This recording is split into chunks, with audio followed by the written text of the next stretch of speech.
9 News at 9 starts right now. Tonight, the town of Nederland is reeling from a devastating fire. Thanks for being with us at 9. I'm Alexandra Lewis. And I'm Phil Lipoff. Early this morning, flames tore through the Caribou Village shopping center, destroying or heavily damaging upwards of 20 businesses. In all of that, it is fortunate no one was hurt. At this point, investigators don't know where or how that fire started. The ATF and CBI are now in town helping with the investigation, but at this point, it's still too dangerous for anyone to go inside that building. We're told that likely won't be possible until at least Saturday. In the meantime, local leaders are working to make sure business owners are supported. This is a significant financial resource for the town of Nederland. All of the businesses in here contribute to the local tax and the local economy. And so this is going to be a really significant impact on the town. When it comes down to it, a building is a building and we can fix that, but we can't fix people. And so if we can take care of our people, that's the most important thing. Yeah, that's true. While the damage is substantial, first responders know this situation could have been a lot worse. If the fire had spread to neighboring areas, they are thankful, they said, they had just received some substantial rainfall in the area. The conditions were calm, considering this town often gets strong winds that could have spread the flames. 9 News reporter Shalima Maharaj is in Nederland tonight. Shalima, this has really affected that community there deeply. Yeah, absolutely. Over at the Knotted Root Brewery, just about half a mile away from here, they are singing and they're playing music, and they're also reflecting on their memories of this place. You have to remember, this wasn't just a place to shop for people here. This was a place that they went to with their family members. It was a place that was essential to the community of Nederland. What we're told is that there were anywhere between 15 and 20 businesses inside the Caribou Village shopping center before it caught fire overnight. Businesses just along the south side of the shopping center caught the worst damage. Now, Charlie Allen, who we met tonight, tells me that he's been a part of the community for 6 decades, and he has seen a lot of change. This was the one constant. The brewery was my favorite. The very nice brewing. Loved to go there and played music there a lot. Played music at the open mic night last Thursday night. And you know, I had to go up to their Gilpin location today. Just a lot of the community members, some of them who had lost their businesses, were up there today. I love the way that it brings the community together, but it's great that things like this can bring people together despite the loss. Now, the town of Nederland is asking people to conserve water where possible because, of course, they did use a lot of it in order to fight this intense fire. Now, police do remain on scene behind us here. Of course, they're continuing to watch over what is left of that shopping center. Live in Nederland, Shalima Maharaj, 9 News.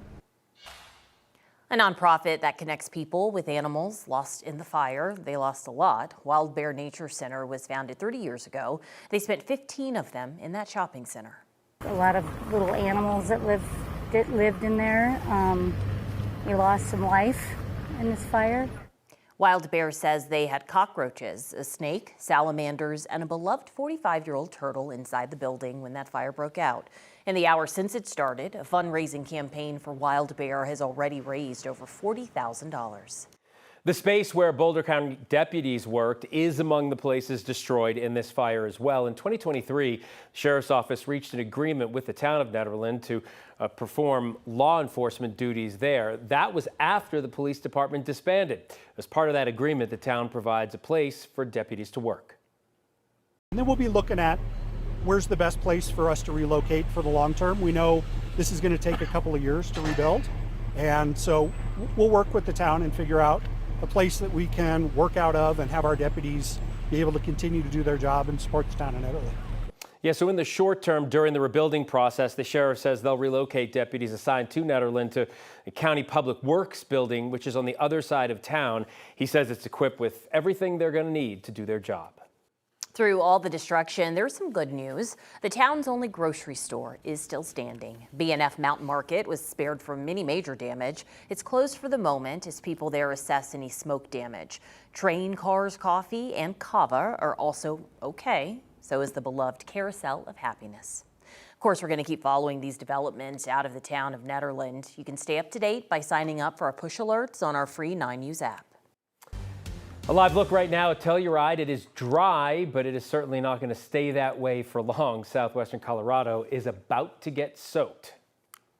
9 News meteorologist Corey Reppenhagen is here. Corey, we have the remnants of a hurricane to blame for this particular soaking. Yeah, the moisture that's coming up in the Colorado is originating in the East Pacific, in the tropics. Hurricane Priscilla is part of that formula. That's going to be arriving in that area, Telluride, right in the center of that tomorrow. But the temperatures today were just really impressive. If 80 degrees is your thing, you might, hopefully you enjoyed it, because this could be the last 80-degree day of this year. It's very unusual to get 80 degrees after about October 15th. Here's the day in Denver tomorrow. Quite a bit more cloud cover tomorrow. Temperatures getting up there to about the middle 70s. Not too much of a rain chance in Denver, but the surrounding areas could see a little rain. Temperatures across the area, 70s on the plains, 60s in the foothills, and 50s in the mountains. Here's your 3-day forecast for the weekend in Denver. Here's your best chance for rain, probably Saturday morning, clearing in the afternoon, breezy on Sunday, but clear. I'll talk about that as well as that flood threat on the western slope coming up in the full forecast. One person is dead after a horrible crash in Aurora this afternoon. It happened just after 2 on Iliff, just east of 225. Aurora police say an officer clocked a white BMW going more than 80 in a 65, and when they tried to pull over that driver, well, they tried to get away. As a result, the driver ran a red light and crashed into a red Honda Civic, splitting the car in 2. Police say the man inside that Civic was killed. And the woman told us it was nearly her car that was hit. Everything flew around me. I saw that car split in 2. I know the guy passed away, and I'm unhurt. So this all just happened so fast, and I'm very lucky. The driver and the passenger in the BMW were detained and taken to the hospital. Police say the driver will face charges, including vehicular homicide. For almost a decade, Raíces Brewing has been a place for people to gather. Tonight, the small business is closed after a battle with the city of Denver over back taxes. In a town hopping with good breweries, you could visit a different one every night. We feel terrible about what has happened. Just not Raíces Brewing Company near West Colfax and Empower Field. After almost a decade, CEO and co-founder Tamil Maldonado says the city forced her to shut down. In our particular case, we received a personal property tax that we didn't know about on 2024 as a bulk of different years. The city says Raíces wasn't paying the sales taxes it was collecting from its customers. Tamil says she wasn't aware the back taxes were building. At first, Raíces and the city worked together on a payment plan, but the interest built up until the company owed $98,000. That number, we don't have the money for almost 6-digit figure to pay right now. The city says it didn't want it to get to this point, saying it is a last resort that we have sought to avoid for nearly a year in this case. For Tamil, her employees, and so many customers over the years, Raíces was more than just another brewery. It was a place to come together that will be missed.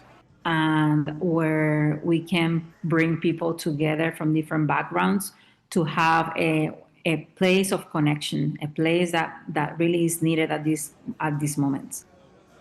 The city tells us it obviously wants small businesses in Denver to thrive, adding that it is unfortunate this situation came to this.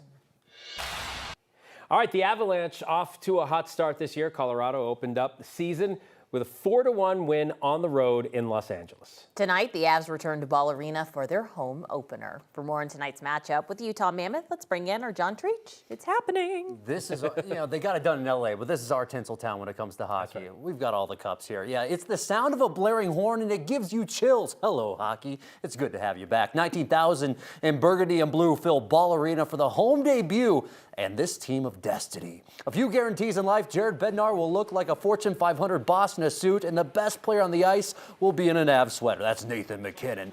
But you can't win with just stars. You need depth. And look at this deeply special scoring rush. Victor Olofsson to Jack Drury to Ross Colton, who buries it for the first goal of the home season.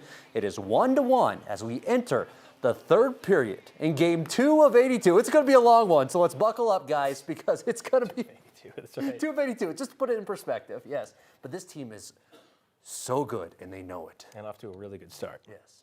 Love to see it. Yes. John, Thanks. Don't forget, the Avalanche return to our air this weekend. You can watch the Avs host the Dallas Stars on Saturday. Coverage starts at 6:30 on KTVD Channel 20. Puck drop is set for 7.